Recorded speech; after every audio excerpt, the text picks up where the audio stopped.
Assalamu alaikum and welcome to Tang Asia Cricket Cup Cricket Hangama presented by Coca-Cola and of course जो success story है that is of our sponsors. वो कौन है? ज़मीन.com। ये वो company है जो कि 2006 में इमरान अली खान और ज़िशान अली खान ने फॉर्म की। 5,500 इसके एम्प्लॉय हैं, 55 लाख ये जो इनकी हिट्स हैं इनकी वेबसाइट्स पे हैं, 20,000 से ज़्यादा इनके एजेंट्स हैं जो कि आपके वो कहते हैं कि आपकी खिदमत के लिए यहाँ हाजिर हैं। और उसके साथ मैं आपको जो बड़ी इंपॉर्टेंट चीज़ बताऊँ कि 2014 में इन्होंने अपनी सारी टेक्नोलॉजी, लेटेस्ट टेक्नोलॉजी को डेवलप किया और आगे लेके गए, जिसमें वर्चुअल रियलिटी भी आई और इन्होंने, मैं कहूँगा कि ज़बरदस्त किस्म की एक प्रोग्रेस की। फिर उसके बाद 18 इनके नेशनल एक्सपोज हैं, 3 इंटरनेशनल एक्सपोज हैं, जो कि चौथा अभी सितंबर में आएगा। उसके साथ साथ ये बताऊँ 2018 में इन्होंने क्या किया कि ज़मीन डेवलपमेंट लॉन्च की और उसके बाद इनकी जो पेरेंट कंपनी है EMPG, उन्होंने OLX, जो कि आप देखते हैं सोशल मीडिया पे, आप हर चीज़ वहाँ से ले सकते हैं, OLX को एक्वायर किया और it is a unicorn $1 billion company. Now that is what you call success. Well done ज़मीन.com। अब बात आती है इंडिया पाकिस्तान का मैच। इंडिया पाकिस्तान का मैच आपने देखा है, क्या थ्रिलर है, क्या मैं समझता हूँ इसमें ना इंडिया जीता ना पाकिस्तान। टेक्निकली यस इंडिया बिल्कुल जीता, लेकिन क्रिकेट की जीत हुई। सलीम मलिक पाकिस्तान के साबिक टेस्ट कप्तान, अब्दुल रऊफ पाकिस्तान के साबिक टेस्ट क्रिकेटर मौजूद हैं यहाँ और इनसे ज़रा बातचीत होती है। ये मैच कैसा खेला गया, क्योंकि मेरे बड़े कम मैचेस देखे हैं जो कि इतने थ्रिलर के हो। क्यों सलीम? बिल्कुल पीजे, इससे ये बात शुरू करने से पहले मैं रिक्वेस्ट करनी चाहूँगा आपके चैनल की तवज्जो से कि यार आजकल जो पाकिस्तान में हालात हुए हैं, जितना सैलाब की वजह से लोग मुतासर हुए हैं, मेरी रिक्वेस्ट है कि यार उनकी जितनी मदद हो सके हम भी इंशाल्लाह यहाँ इकट्ठे करेंगे पैसे। और बाकी भी मैं लोगों को जितने भी देख रहे हैं हमें चैनल पे, उनसे गुजारिश है कि यार मैं अपने बच्चों को कहता हूँ, मेरे अक्सर दोस्त, पिछली दफ़ा भी हुआ था तो हमने कहा था कि यार एक दिन अगर बर्गर नहीं खाओगे ना तो ये पैसे, वो सैलाब जब आया था ज़लज़ला, तो उनको दोगे ना तो यार उनका बहुत फ़ायदा होगा। तो मेरे ख्याल है जो हम लोग जितने भी जिनको अल्लाह ताला ने नवाजा हुआ है उनको चाहिए कि ये इस नेक काम में हिस्सा लें, क्योंकि ये बेचारे हमारी तरफ देख रहे हैं। जितना नुकसान, अगर आप टीवी पे बैठे हैं तो आपको ऑनेस्टली आपकी आंखों में आंसू आ जाते हैं। इतने लोगों के बुरे हालात हैं, लोगों के पास खाने को नहीं है, पानी पीने को नहीं है। अभी मैं एक वीडियो देख रहा था पीछे, वो मैं आपको शेयर करूंगा अभी। कुछ स्टूडेंट हमारी बच्चियाँ वहाँ फंसी हुई हैं पिछले 2-3 दिन से, और कोई 20-22 वो बच्चियाँ हैं और वो रिक्वेस्ट कर रही हैं कि खुदा के लिए हमें ले जाएं, कल हम नहीं सर्वाइव कर सकेंगे क्योंकि हमारे पास पानी भी पीने को नहीं है। तो इसलिए मैं रिक्वेस्ट करूँगा, ऑब्वियसली रऊफ़ और आप भी करोगे कि यार इनकी जितनी हम लोगों को मदद करनी चाहिए वो हम करें। बिल्कुल। और दूसरा, मैच के हवाले से मेरा ख्याल है पीजे इससे अच्छा मैच शायद ही इस टूर्नामेंट में देखने को मिले। यहाँ बहुत कम मैचेस होते हैं जो आप इतने थ्रिलिंग होते हैं। शुरू में टॉस जीत के हमें लगा था कि जैसे विकटें गिरी कि यार स्कोर बहुत कम है। मैं बच्चों के साथ बैठा देख रहा था, मेरे बच्चे कहते यार एक 150 कर रहे। मैंने कहा 150 पाकिस्तान कर गया ना तो ये मैच हम जीत सकते हैं, क्योंकि जो विकेट का बिहेवियर था थोड़ा सा बाउंस था। हमारे बैट्समैन, मैं समझता हूँ कि हम रीड नहीं कर सके सिलेक्शन का इसमें ना, जब मैच शुरू होता है, क्योंकि आप और मैं और रऊफ़ इधर बैठे हैं, वहाँ जो फिज़िकली जो वहाँ होता है वो बेहतर जज कर सकता है। आपको याद है हम जब कभी जाया करते थे ना टूर्स पे, तो अक्सर बॉल साथ लेके जाते थे, देखते थे यार कितना बाउंस है, बॉल भी कर लिया करते थे कि यार देखें क्या हो रहा है। तो मेरे ख्याल वहाँ उनको बेहतर कंडीशन का पता था।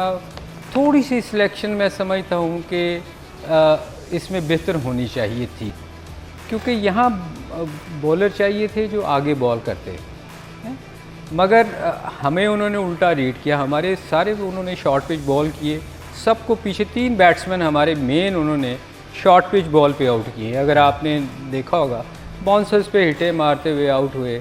फ़खर, मैं समझता हूँ उसको वॉक नहीं करनी चाहिए थी।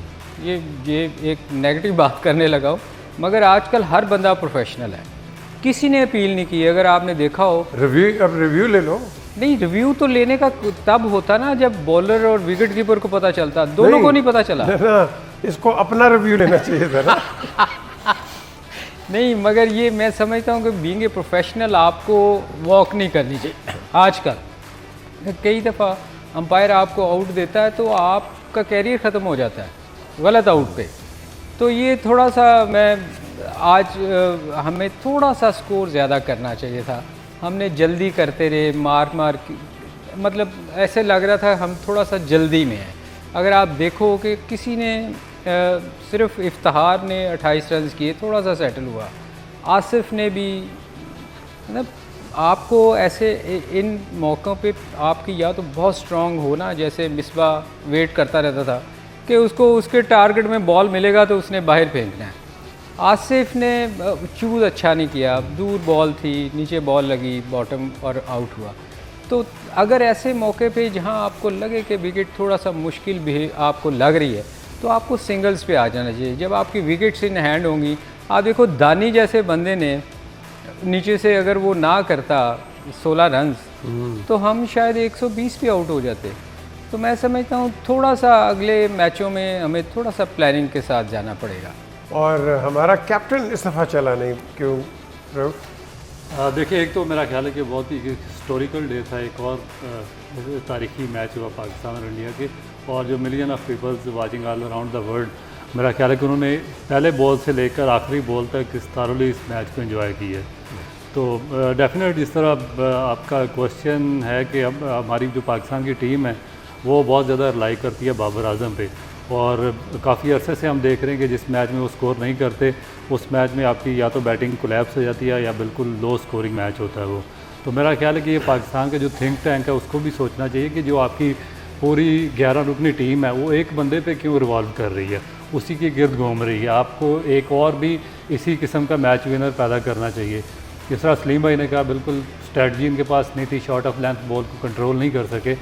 और ये मेरा ख्याल है कि कभी भी पाकिस्तान की क्रिकेट में नहीं देखने में आया कि पाकिस्तान सिर्फ एक ही बैट्समैन पर रिलाई कर रहा हो, और वो भी स्पेशली कि इस कंडीशन में और हमारे कल्चर में जहाँ पे सिर्फ एक ही स्पोर्ट्स का कल्चर बाकी रह गया, और 24 करोड़ की आबादी में से मेरा ख्याल है कि अक्सरियत सिर्फ यही स्पोर्ट्स खेलती है।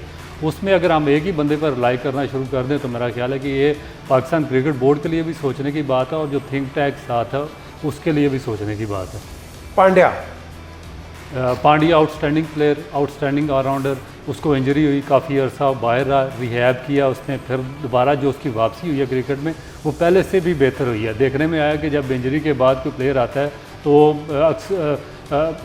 मोस्टली वो अपना रिदम खो चुके होते हैं, मगर जिस तरीके से इन्होंने कम बैक किया एज ए ऑलराउंडर, और स्पेशली जो कल की कंडीशन थी, एक ह्यूमिड कंडीशन थी, हीट थी, लाइट्स की हीट थी, most of the Pakistani players वो क्रैम्प उनको पड़ रहे थे बॉलर्स को, मगर इसके बावजूद जो आपने पांड्या की फिटनेस देखी होगी कि वो भी रिहेबिलिटेशन के बाद आए हैं। उन्होंने 4 ओवर की और तकड़ी बॉलिंग की, पाकिस्तान के बैट्समैनों को उन्होंने शॉर्ट ऑफ लेंथ बॉलिंग पे आउट किया, और उसके बाद एक आउटस्टैंडिंग इनिंग खेल कर उन्होंने मैच इंडिया को जितवाया। तो मेरा ख्याल है कि जितनी भी उनकी तारीफ़ की जाए कम है। क्यों ये इंडियन प्लेयर लगता नहीं है इसकी, जिस तरह की बैटिंग करता है। एक्चुअली ये देखो, इसकी आप पिछला भी रिकॉर्ड देखें ना आप, तो ये बड़ा तगड़ा बैट्समैन है। नीचे से आके ना ये जब टीम गिरी होती है ना तो ये 30-40 ऐसे करता है, और इसको बड़ी हिट मारने का कमांड है। आप देखो ये कभी भी जब हिट मारता है ना तो वो ग्राउंड से बाहर ही होती है। और अगर आप उस बॉल को अगर देखें जो आखिरी ओवर में उसका एक बॉल मिस हुआ, और उसने सामने वाले बैट्समैन को कहा कि कोई बात नहीं, मतलब उसको इतना कॉन्फिडेंस था कि उसने फिर आगे से बाहर ही फेंका है उसको। तो कल हम बात कर रहे थे जब हमारा टाइम ख़त्म हो गया था कि क्या कहते हैं, 3 बैट्समैन इनके ऐसे थे जो इंजरी के बाद वापस आए थे, कोहली, रोहित और राहुल, और इन तीनों की फॉर्म इतनी अच्छी नहीं थी और इन तीनों ने स्कोर नहीं किया। और आप ये देखो कि अगर विराट का कैच हो जाता तो मैच शायद डिफरेंट होता, क्योंकि आते ही 2 आउट हुए, एक आउट हुआ पहली बॉल पे नसीम ने आउट किया। उसके बाद अगर ये थोड़ा सोचना पड़ता, आपको सोचना चाहिए था कि ये तीनों बैट्समैन ऐसे हैं और इन्होंने स्कोर नहीं किया। विराट सरवाइव कर गया क्योंकि कैच छूटा। तो मैं समझता हूँ हमने आखिर में ये कहा था दोनों ने कि पांड्या और जडेजा स्कोर कर सकता है नीचे से, और वही कर गए। चलिए एक ब्रेक की तरफ, ब्रेक के बाद वापस आते हैं and will continue with more analysis. और ज़्यादा ज़रा ये हमारे स्पोर्ट्समैन को इंजरी क्यों इतनी होती है, हमारे साथ रहिए।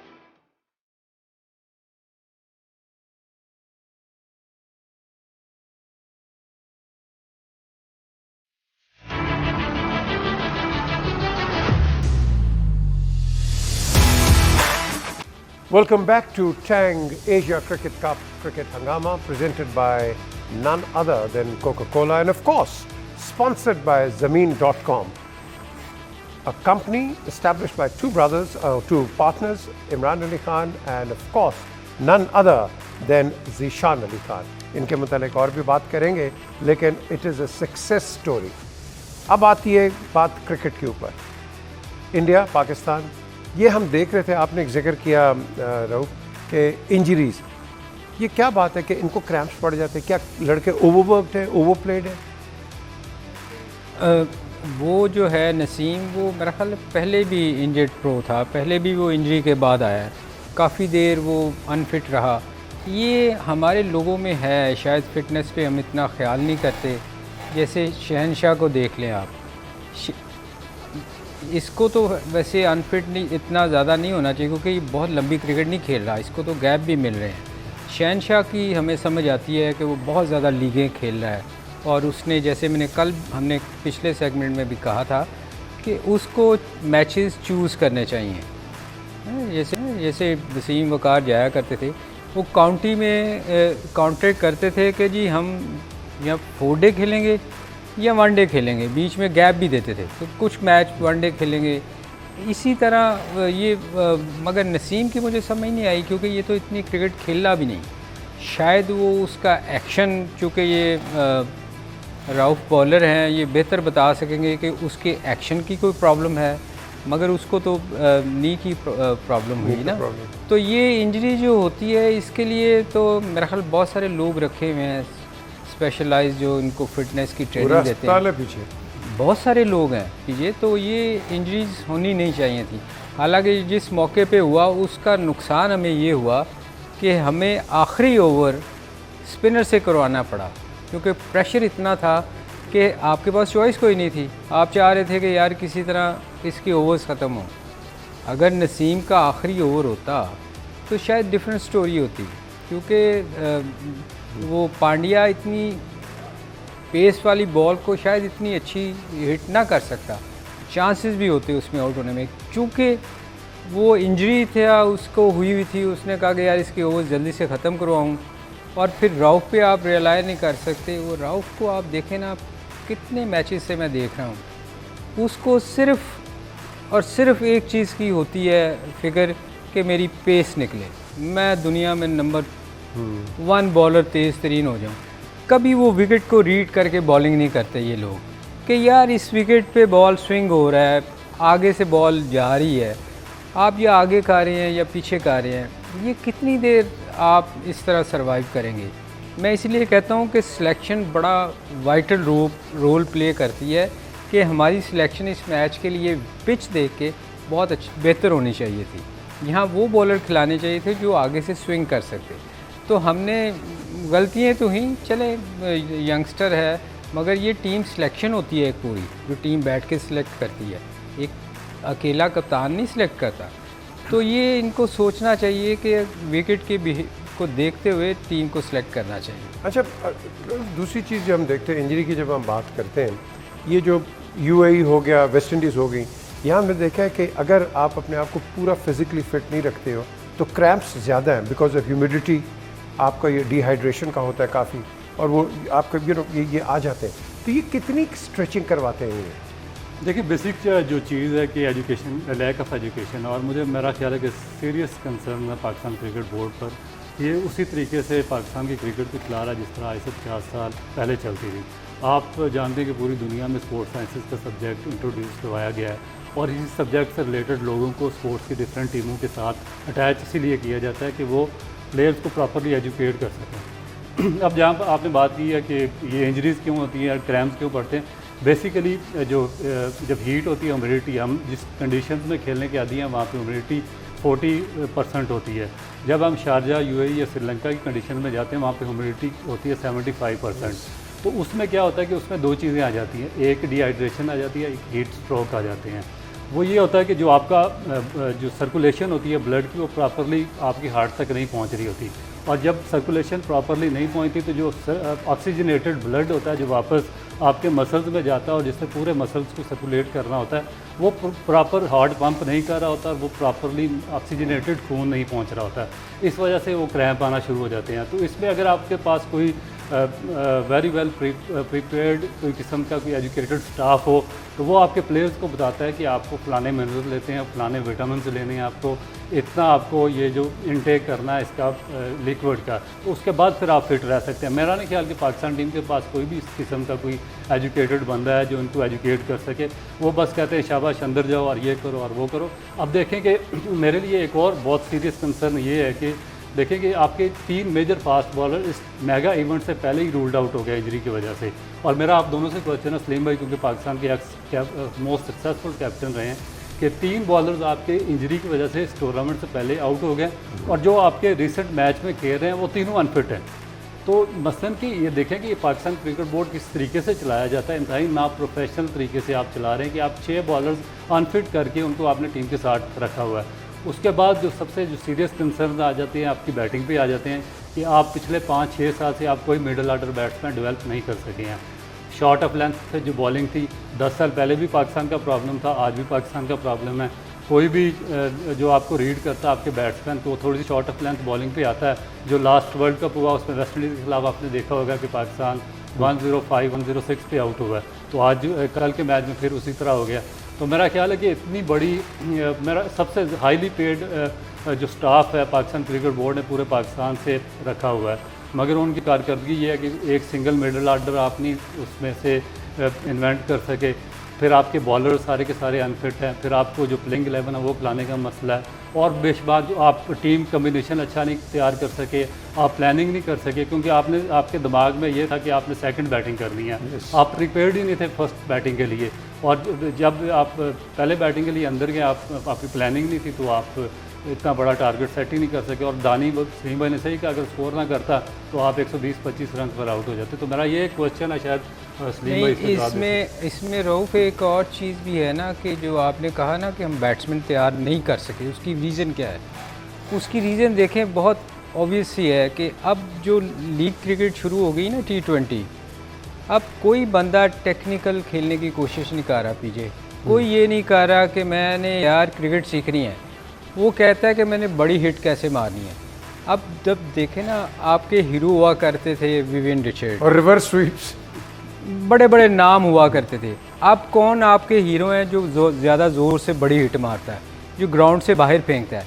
तो टेक्निक तो आपकी सारी ख़राब हो गई है, आप अपने प्लेयर्स तैयार ही नहीं कर रहे। मैंने एक दफ़ा कहा था कि क्या हम मोहम्मद आसिफ बनना चाहते हैं, इफ्तिखार बनना चाहते हैं, या हम बाबर आजम बनना चाहते हैं? ये हमें सोचना पड़ेगा कि आया हम सिर्फ एक लीग खेलने के लिए तैयार हो अपने आप को कर रहे हैं, या हमने टेस्ट क्रिकेट भी खेलनी है? तो रऊफ़ हम तैयार इसलिए नहीं कर पा रहे कि हर लड़का जो है ना, जो बच्चा छोटा आ रहा है, वो जब देखता है ना कि यार ये एक नया लड़का आया है जो अभी पाकिस्तान टीम में गया है, T20 खेला है, उसके बाद लीगों में जाके खेल रहा है, और उसके पास बड़ी गाड़ी भी आ गई है, और ये भी वो टेस्ट क्रिकेट की तरफ उसका ध्यान ही नहीं जा रहा कि मैंने इंटरनेशनल क्रिकेट में वनडे भी खेलने हैं और लंबी क्रिकेट भी खेलनी है। बाबर आजम चूँकि ग्रास रूट से लेवल से आया था, आप देखो अंडर 19 को 8 साल खेला है, शायद कोई खेला हो इतना, वो कि उसकी शायद उसकी एज भी थोड़ी ज़्यादा हो, 8 साल खेला है वो पाकिस्तान अंडर 19, तो वो एक पक्का प्लेयर बन के निकला था ना। अब हमारे यहाँ उस तरह के प्लेयर नहीं आ रहे। अब हर बंदा ये सोचता है कि यार दूसरे दिन मैं पाकिस्तान खेल जाऊँ किसी तरह, और T20 खेलूँ और फिर लीगों में चला जाऊँ। वो पाकिस्तान खेलने के लिए कोई तैयार ही नहीं है, वो कहते हैं हम लीग खेले जाके। चलें जी, एक ब्रेक की तरफ चलते हैं। आपने 8 साल से ये बाबर खेलता रहा है, देर खेला है तो इसका मतलब ये 10 साल का था अंडर-19 खेल रहा था। नहीं नहीं, मैं वैसे मिसाल अभी दी है, करते हैं जी अंडर बात 19 इसमें, काफी ये लंबा बड़ी खेला। इंपॉर्टेंट बात इन्होंने कर दी है। ये ब्रेक पे चलते हैं, ब्रेक के बाद वापस आके सलीम मलिक ने तो ब्रेकिंग न्यूज़ दे दी और करते हैं बात इस पर।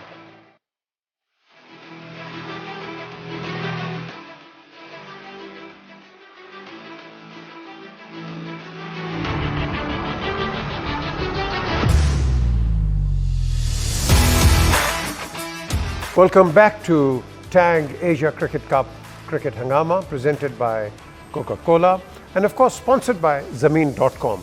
इनके मुतालिक मैं आपको दोबारा रिमाइंड हमेशा इसलिए कराता हूँ, एक तो हमारे स्पॉन्सर्स हैं और दूसरा ये एक बहुत बड़ी सक्सेस स्टोरी है। 2006 में इमरान अली ख़ान, ज़िशान अली ख़ान ने इसको फॉर्म किया और उसके बाद हमने देखा कि 5,500 इनके एम्प्लॉइज़, 55 लाख इनकी हिट्स होती हैं इनकी वेबसाइट के ऊपर, और इनके जो एजेंट्स हैं 20,000 से ज़्यादा इनके एजेंट्स हैं पाकिस्तान में जो कि आपकी सर्विस के लिए मौजूद हैं। 2014 में इन्होंने लेटेस्ट टेक्नोलॉजी डेवलप की और उसके साथ वर्चुअल रियलिटी के साथ ये आगे निकले।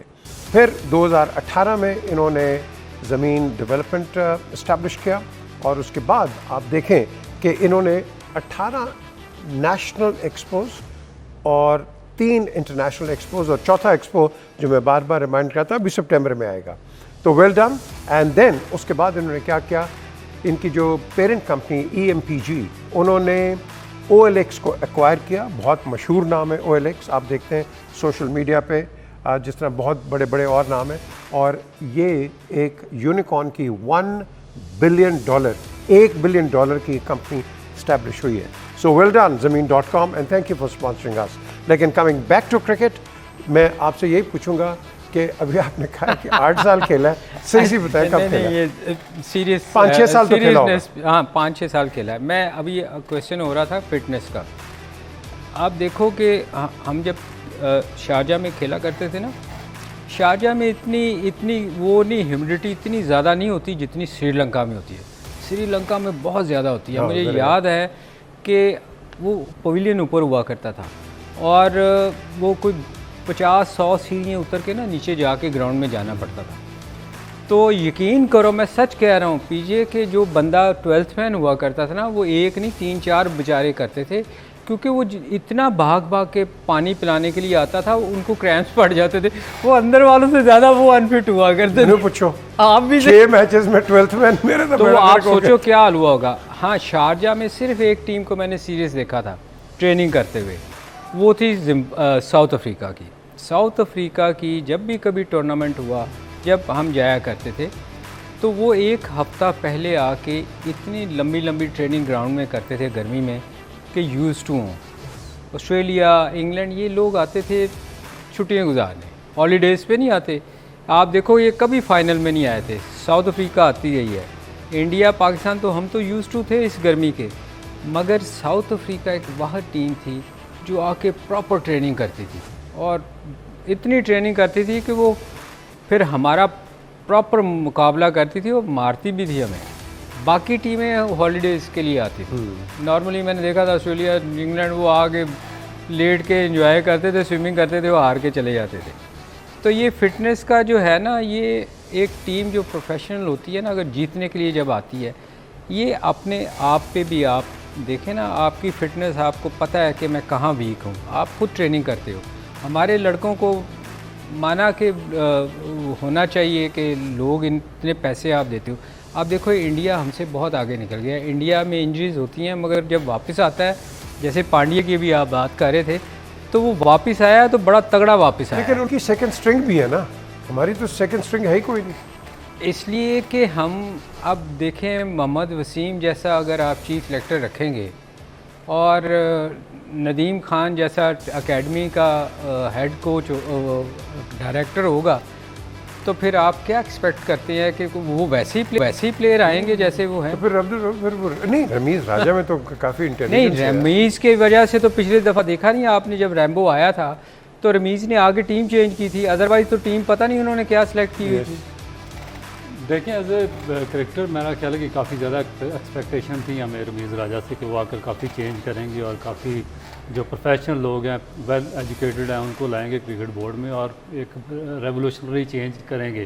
क्योंकि बेसिक रमीज़ राजा को अपॉइंट करने का मकसद ये था क्योंकि उनसे बेताशा क्रिकेटर्स और भी हैं पाकिस्तान में जो बहुत ज़्यादा अच्छा खेले हुए, ज़्यादा खेले हुए हैं, मगर अपॉइंटमेंट इसलिए हुई थी कि वो एजुकेटेड थे और उनको भी चाहिए था कि वो एजुकेटेड लोग ही और प्रोफेशनल लोग इस फील्ड में लेकर आते, मगर उन्होंने उसी टीम के साथ कैरी ऑन किया। चले, इस दौर में क्रिकेट का सबसे ज़्यादा फ़ायदा किसने किया? क्रिकेट का फ़ायदा ओवरऑल पाकिस्तान में? देखिए, ओवरऑल पाकिस्तान में तो आप कह सकते हैं कि जो रीजन थे वहाँ से, रीजन को भी छोड़ दें, फ़ायदा किसने किया? फ़ायदे से मुराद शहबाज शरीफ ने, प्राइम मिनिस्टर। बिल्कुल बिल्कुल। और ये मेरा ख्याल है कि आउटस्टैंडिंग है और जितनी भी उनकी तारीफ़ की जाए वो कम है, क्योंकि एक तो हम वेलफेयर स्टेट नहीं है, दूसरा हमारी जो आबादी है वो बहुत ज़्यादा 24 करोड़ आबादी है और उसमें मेरा ख्याल है कि हमें ग्राउंड रियलिटीज़ को मद्देनज़र रखकर जो हमारे हाई अथॉरिटीज़ हैं उनको फ़ैसले लेना चाहिए। हमें ये नहीं फ़ैसला लेने चाहिए कि हम जो इंग्लिश स्ट्रक्चर है जहाँ पे 2 करोड़ की आबादी है या ऑस्ट्रेलियन 2.5 करोड़ की है उसके मुताबिक अपनी जो 24 करोड़ की आबादी है उसको डाल दें।